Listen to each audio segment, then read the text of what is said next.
Hey everybody, hope your day is going well. We are back with another reaction. We're going to check out Alcohol by the Kings, a live performance. This was a Patreon request by Pierre. Thank you so much for this request and donation and for introducing me to this. I had no idea that Ray Davies had struggled with addiction and, being sober myself, I'll always, cover songs like this, whether it's about sobriety or anxiety or depression or addiction.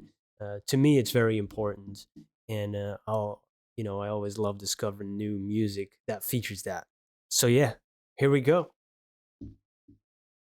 Now I'm gonna tell you a story about the old demon alcohol. Yes, indeed.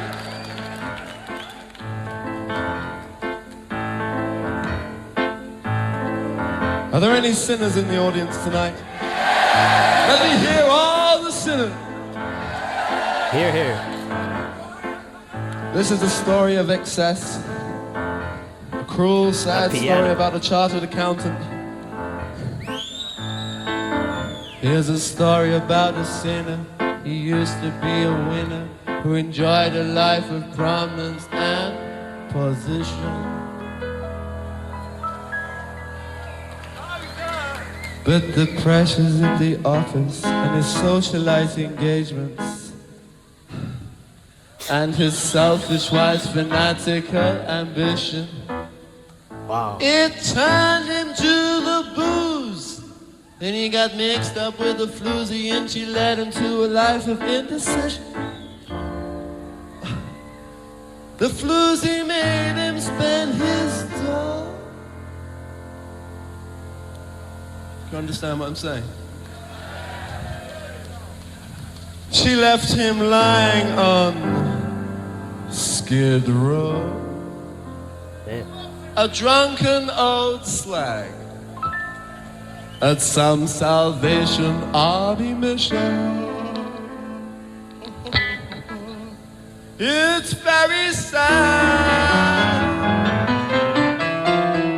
Whoa, demon alcohol, memories I can't recall. Who thought I would sing daddy love alcohol,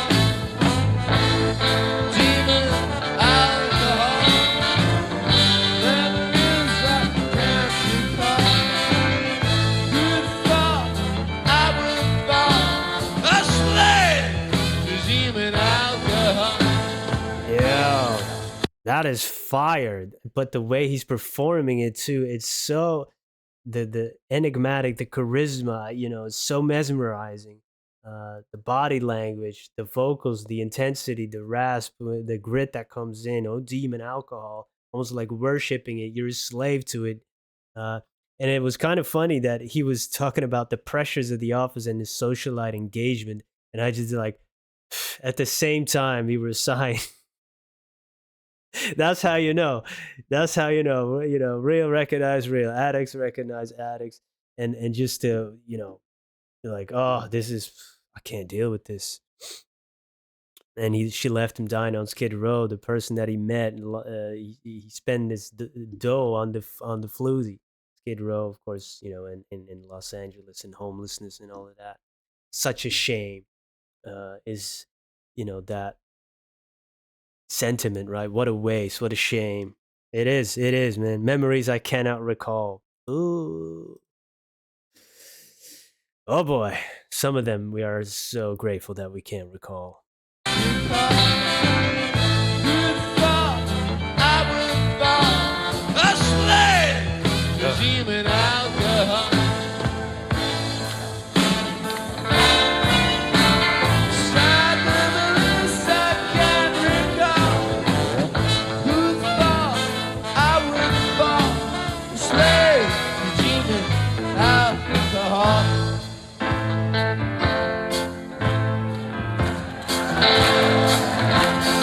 Hey. Body wine, pink gin, he'll drink anything, port, pino or tequila, rum, scotch, vodka on the rocks. Hell yeah. All his troubles disappear. Body man. of his life. Went and beat up his... No, it's a dramatic part. Don't clap. Shh. But he messed up his life. Went and beat up his wife. Now the flu's is gone and found another sucker. She's gonna turn him to the drink, lead him to the brink. When his money's gone, she'll leave him in the gutter. It's very sad.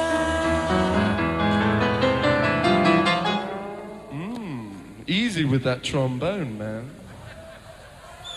It's very sad. Oh, demon alcohol. Wow. Memories that can't recall. Who thought I would say, damn it all, alcohol. Demon alcohol.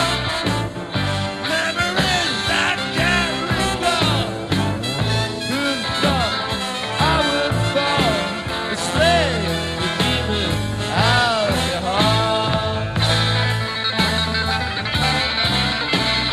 Sad memories I can't recall. Who thought I would fall a slave to demon alcohol? And I want to tell you all, never to fall a slave to demon alcohol. It's gonna break you all, as sure as my name's Johnny Cash. Who thought I would fall a slave to demon alcohol?